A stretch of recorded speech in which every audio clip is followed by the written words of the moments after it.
All right, so let's get to the final review here for our exam, which will open up. So I'm going to record this and post this on Friday, and the exam opens up on the 1st. You got a couple-day window to take the exam, much like the midterm evaluation, kind of the same deal across the board. I put like a 240-minute time limit on the exam. I can't imagine that it would take you that long. If it does, that's fine as well. If you need longer for some reason, please let me know. Contact me, send me an email, let me know that you might need a little bit longer time and provide a little bit of a reason why. But I feel like with the design of the exam, 240 minutes should be just fine. So the exam itself is worth 100 points. We've got 33 questions total.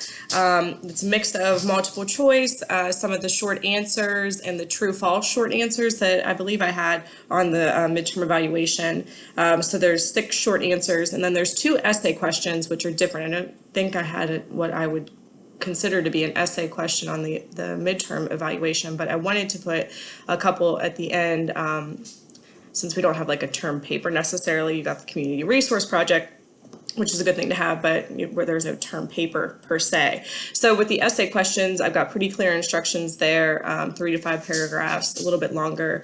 But with all the short answer and with all the essay, and I put this within the questions themselves as well, the answer comes from you, from your brain, from your thought process, from the information you've learned over the last half of this semester. And so this is all the information and content is from module 7 on. So module 7, 8, 9, 10, 11, 12, however many. I think we're done at 12, right? But so don't copy and paste from the PowerPoints or the notes if I provided them for that particular week's lecture. Put the information in your own words. Synthesize the information.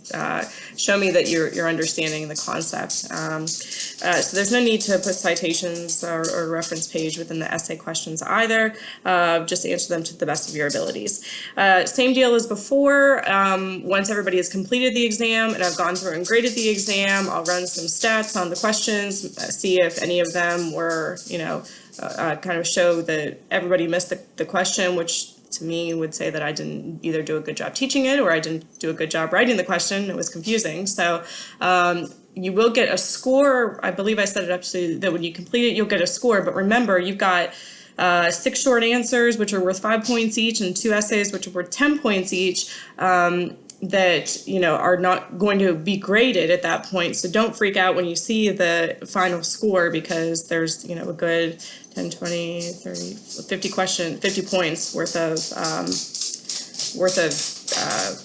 your grade that's not actually going to be reflected automatically once you finish the exam. So let's talk about the key concepts. So just some tips. One, review the notes page that I have for you guys. Review your discussion boards.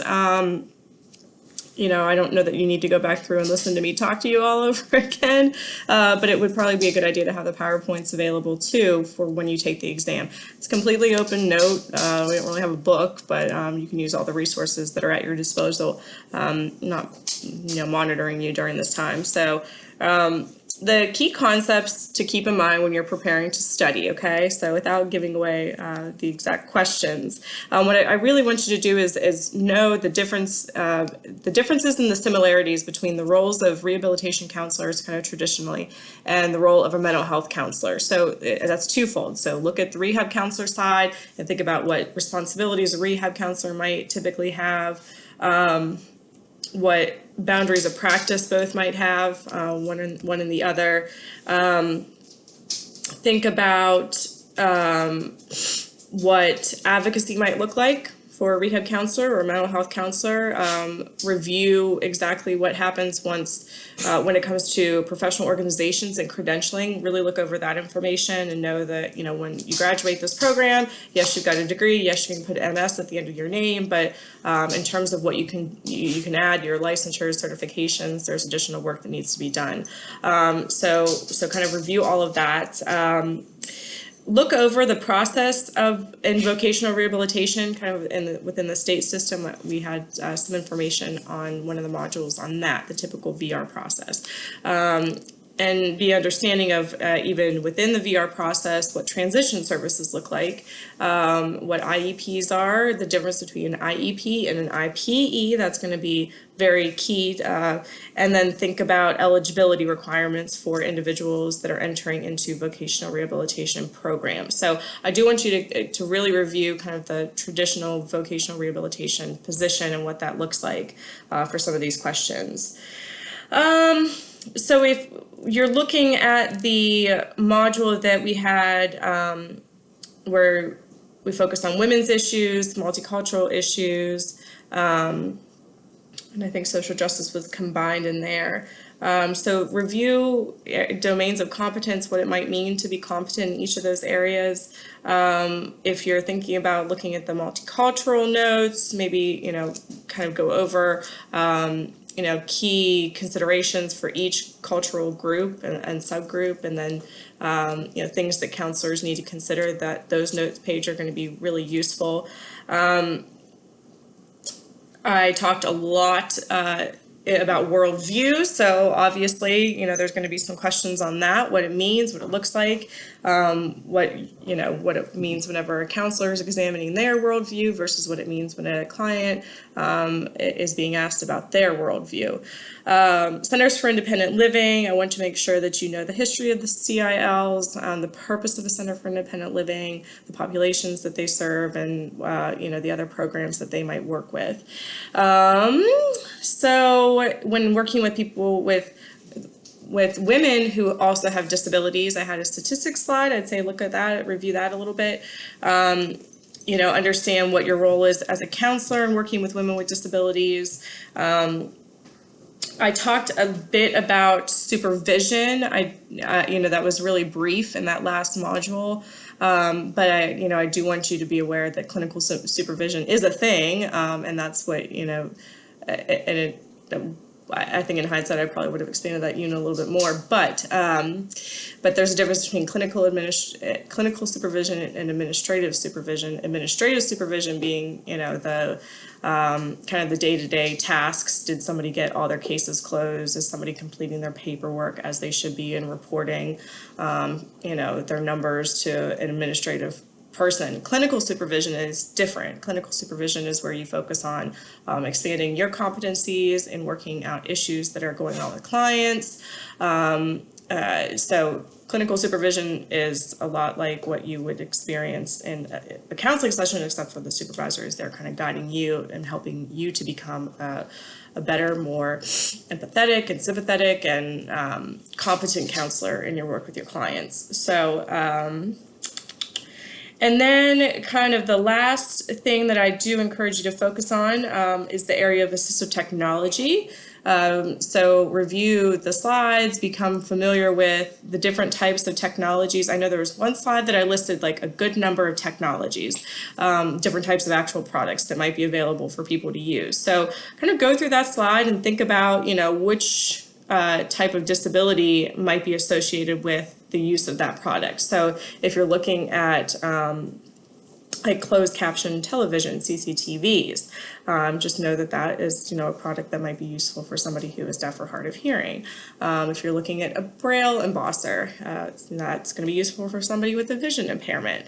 So just kind of, I would say, go through that and, make little notes about, what type of disability category might fit with that certain type of assistive technology. Be sure to review the information about the AT Act, what it means, what it, the definition of assistive technology in general.